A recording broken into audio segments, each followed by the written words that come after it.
Hi guys! Magandang araw! For today's vlog ay samahan nyo naman kami na umuwi sa Lumban, Laguna. Nag-aya ngang umuwi ang aming daddy sa kanila sa bayan ng Lumban. Dito nga kami dumaretso sa bahay ng kanyang kapatid kung saan nakita na uli ni Yael ang kanyang pinsan na si Shio. Matanda nga lang ng 2 buwan si baby Yael sa kanya. Medyo maaga pa nga nung makauwi kami kaya nag-aya muna si daddy na magmotor daw kami para makapagmerienda. Hindi pa nga kami nakakalayo ng mga oras na yan ay inabot naman kami ng ulan. Kumain na nga lang kami ng siomay at palamig na may yelo. Char, snowball nga ang tawag nila dito. Nung una nga ay napapaisip ako kung ano ba ang lasa nito. Wala kasi itong ibang lahok. Pero nung natikman ko ay masarap naman pala. At fast forward nga, kinabukasan ay maaga din kaming nagising. May pasok din kasi sa trabaho ang aming mga kapatid. Dito nga din sila nagtuturo at dahil nga Friday pa lamang ito ay may pasok pa sila sa school. Pag alis nga nila ay nagluto muna ako ng pagkain ni Yael. Carrots at patatas nga ang aking lulutuin para sa kanya. Wow. Buti na nga lang din at may puno sila ng malunggay dito. Lalagyan ko na din ito ng ilang piraso. Thankful nga din ako sa mga mami na nagsasuggest sa akin ng mga healthy foods para kay baby. Nung malambot na nga ang patatas at carrots ay nilagay ko na din ang malunggay. Pinakulo ko nga lang ito ng ilang minuto. At nung naluto na nga ay hinango ko na din para palamigin muna. Ito nga pala mga mi ang unang beses na makakatikim si baby ng mixed ingredients. Nung malamig na nga ay inilagay ko na rin ito sa blender. Sinamahan ko na nga din ng konting kanin. Yung ganito kadami nga ay pagkain na ni baby na abot hanggang bago kami umuwi. Sinugurado ko nga din na dala ko tong aking blender para kahit saan nga ay pwede ko siyang ipagawa ng kanyang pagkain. Madami pala ang aking naluto kaya medyo natagalan ako sa pagbe-blender. Pagkatapos ko nga mag-prepare ay pinakain na rin namin si Yael. At ito nga ang kanyang reaction sa unang subo.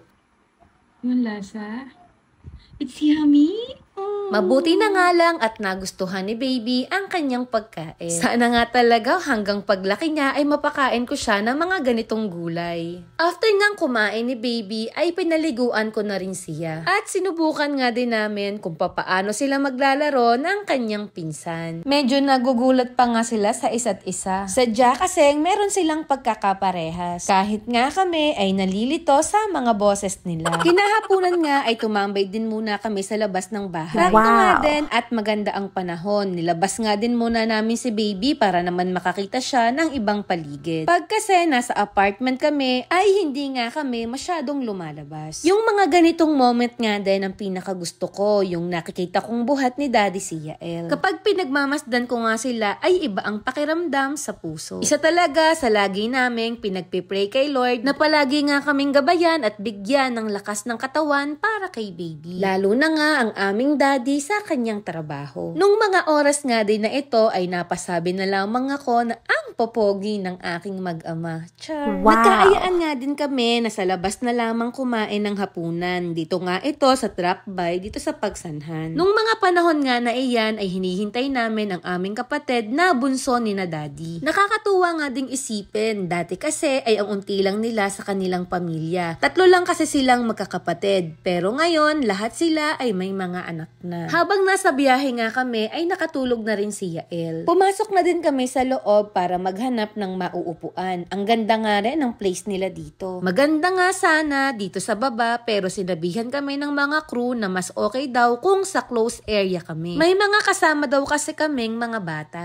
Thankful nga din ako sa pamilya nila daddy. Ma-share ko lamang po na isa sila sa mga tumulong sa akin noong ako ay nagsisimula pa lamang sa aking pag-aaral sa college. Tanda ko pa nga noon tuwing umuwi ako sa kanila ay hindi ako maaaring hindi bibigyan ng allowance ni nanay at ni tatay. Sila nga din ang isa sa mga nagbigay sa akin ng lakas ng loob para magtuloy sa aking pag-aaral. Naalala ko nga din nung mag-boyfriend-girlfriend pa lamang kami ni daddy tapos nagkakatampuhan kami. Sila nga ang tumutulong sa amin para magkaayos kami. Habang naghihintay nga kami ng pagkain ay nag-e-enjoy din si Yael sa pag-upo niya sa high chair. Sadyang pwedeng-pwede na siyang isama sa kainan pag nasa labas. Maya-maya nga lamang ay dumating na rin ang aming mga pagkain. pagkain. Sadya atang hindi na matutuloy ang aking pagdadiet. Charot. Hindi na kami nagtagal at umuwi na din pagkatapos. At fast forward ulit, ito na nga yung ganap namin pabalik sa aming apartment sa Cabuyao. Dumaan nga din muna kami sa aming paboritong mall dito nga sa SM Calamba. Ito na din kasi kami mamimili ng ilang groceries na wala sa bahay. Pati na din gatas at ibang kailangan ni Yael. Akala ko nga ay ayun lamang ang aming pakay dito. Kaso nag-aya naman si Daddy na magmerienda daw muna kami. Wala na talaga atang pag-asa. Ay sus mga mi, pagkain na naman po. Mahirap din kasi talagang magpigil kapag ang lagi mong kasama ay mahilig kumain.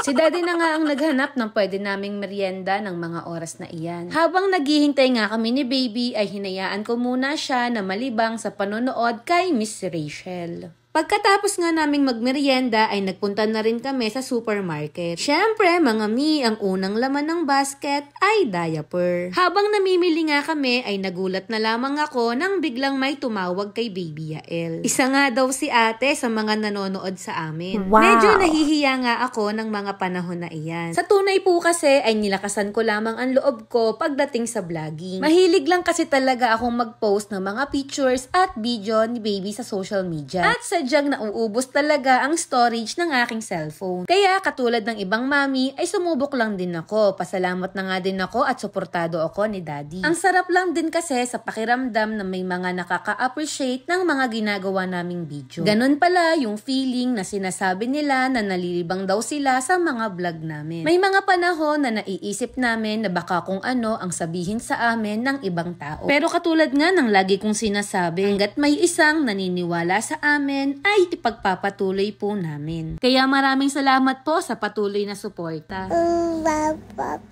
Thank you din daw po, sabi ni Yael. At tulad nga ng dati, pag galing kami sa labas, ay nililinisan ko na agad si Baby pagka-uwi sa bahay. At ayun lang po for today's video. Salamat ho!